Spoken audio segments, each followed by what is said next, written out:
Alam nyo ba na ang Songkran ay isa sa mga importanteng practices ng mga Thai Buddhist sa kanilang kalendar sa pagsalubong ng kanilang bagong taon? Ang Songkran din ay pinakasikat at pinakamalaking water festival sa buong mundo. Talagang ngang nakaka-excite, di ba? Bata man o matanda ay nakikisali sa tradisyon na ito. All ages, ika nga. Pero may mahalagang layunin ang festival na ito. Kung sa Pilipinas at sa iba pang panig ng mundo, dinidiwang ang kapistahan ni Saint John the Baptist o kilala sa tawag na San Juan, that is to commemorate Jesus Christ's baptism and a day to celebrate the pouring of blessings, success, and abundance. On the other side, ang Thailand naman ay nagdiriwang para ipakita ang pagpapahalaga at pagsamba sa kanilang mga ancestors. Actually, marami pang kahulugan kung bakit ganun na lamang kaingrande ang pagdiriwang ng mga tao dito. Kaya samahan nyo ako dahil ito ang kwento ko. Maaga pa nga ay nandito na kami sa aming station. Oo, sa mismong tinutuluyan namin. Marami ang mga dumadaan kaya dito pa lang talagang enjoy na kami sa pangbubuhos ng tubig. After nga namin dyan,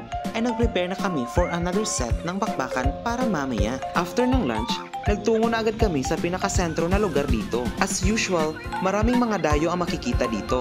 Dito na kaya ako makakakita ng tunay na magpapabasa sa kifi ko? Kidding aside, sabi nga ng karamihan dito, kung gusto mong mag-enjoy at mamuhay ng buo habang nagtatrabaho, Thailand ang para sa'yo. So ayun na nga, habang papasok pa lang kami, na-enjoy ko na talaga ang mga nakikita ko. Sarap na sarap talaga ako sa ginagawa ko. Street party pala siya. Karamihan, mga farang ang nandito. Halos lahat dito ay may hawak talagang water gun.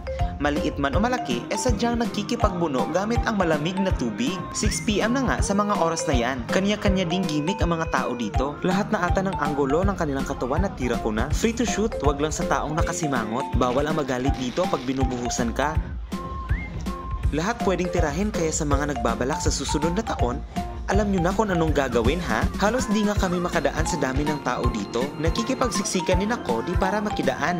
Kundi alam nyo na, dapat para-paraan din minsan. Nakaramdam kami ng gutom kaya kumain nga muna kami.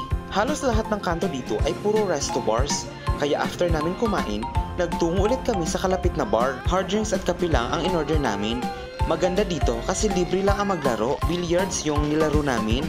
Meron ding table tennis at punching bag naman sa mahilig sa boxing. Pero eme-eme lang na billiards yung naganap.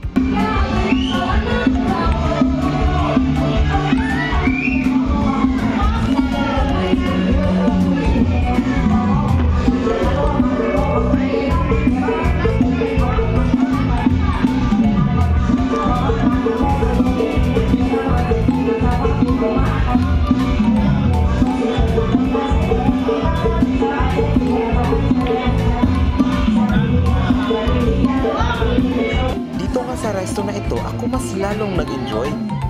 Napagkamalan din akong Thai dyan. Nakakahawa din kasi yung disco music nila. Pulbo na nilagyan ng tubig pala ang pinangpapahid ko dyan sa mga taong dumadaan. Next year talaga magdadala ako ng balde-balding pulbo. Around 10 PM na nga sa mga oras na yan, pero di man lang ako napapagod sa pinaggagawa ko. Maginaw na din sa mga oras na yan, nilalagyan din kasi ng yelo ang mga tubig nila. Masasabi ko talaga na ito na siguro sa ngayon ang pinakamasayang water fight na napuntahan ko. Halos 6 na oras din kami nagbabad sa tubig. Hopefully, di tayo sipunin, ubuhin o lagnatin. Tinawag nga pala ako dyan ng 2 farang. Magpapapahid yung isa naman nasira daw yung water gun niya. Kaya ayun, inayos ko. Kala ko ibang water gun yung ipapaayos niya. Kaya kayo, huwag kayong ano dyan. Maraming salamat nga pala sa mga nag-share at nag-react ng mga previous videos ko. Nakakataba ng puso. Kita-kita ulit tayo sa next video. Hanggang dito na lang muna. Salamat sa panonood. Bye!